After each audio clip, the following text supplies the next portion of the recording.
Welcome to Laser Reviews. My name is Arvid, and I did a review about the new Scream movie, Scream 6. It ended up being quite long. Just wanted to also make a very brief review of it in case you don't want any spoilers and just want to hear my main thoughts about it without going into too much detail to maybe give you an idea if you would like to see this or not.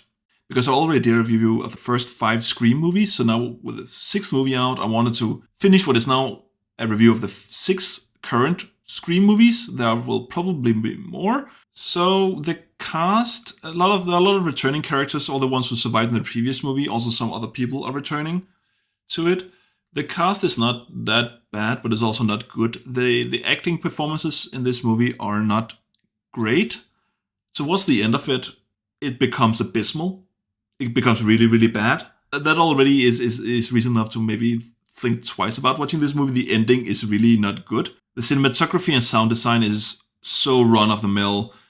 Really can't say much about it. What it does manage is that you don't pay attention to it, meaning that it's not so bad that it obscures your enjoyment, but it doesn't do anything new, doesn't do anything exciting.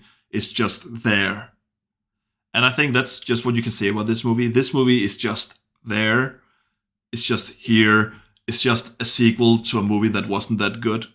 It's a sequel to a requel of a franchise that wasn't that good. The Scream franchise is not that great. Of course, if you haven't heard my review or seen my review of the other movies, you can go ahead and hear my reasoning for why it's not a good franchise. This movie does do some nice new things. It's the first Scream movie to take place in an urban setting.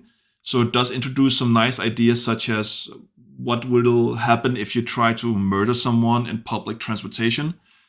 Can you kill people in the street, in the shops at night without getting caught just because it's Halloween, so you have an excuse to be dressed up? It does play with some ideas, but the problem is this, along so many other movies that do focus around a big twist or a big reveal, a lot of the things that happen, or at least some of the things that happen earlier in this movie, are ruined by the end of it. Because when it's revealed what the motivation of these events that are unfolding have been, when it's revealed who have been doing them, when all this is revealed, you realize that a lot of what has already happened is really bad and goes against the plans and it goes against the motivation, and it doesn't really make sense. This movie also takes some established characters and completely ruins their arc. There is one character in this movie, I didn't like that character in the other movies, but you're not really supposed to like the person. But the person has been in a lot of the movies and saw a lot of character development, going from someone you actually didn't like too much to someone you started rooting for, and they just ruin that whole thing. They completely destroy all the build-up of that character, all the plot development of all these movies. They destroyed this character's legacy in these movies just so they had a plot device.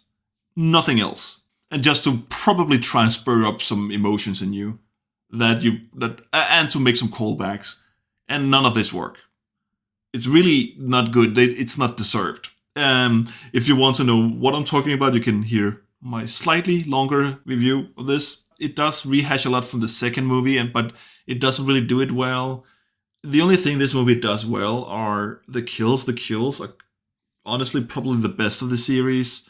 There are some really good kills. It's not on level of Friday the 13th or anything like that, or Halloween, the new Halloween, from 2019, 2018, or Halloween Kills. It's not really good enough to compete with them, but it does seem inspired by them. It does play a lot with a suspicion of disbelief, your ability to actually, the plot are the scenarios that unfold, is this a believable movie?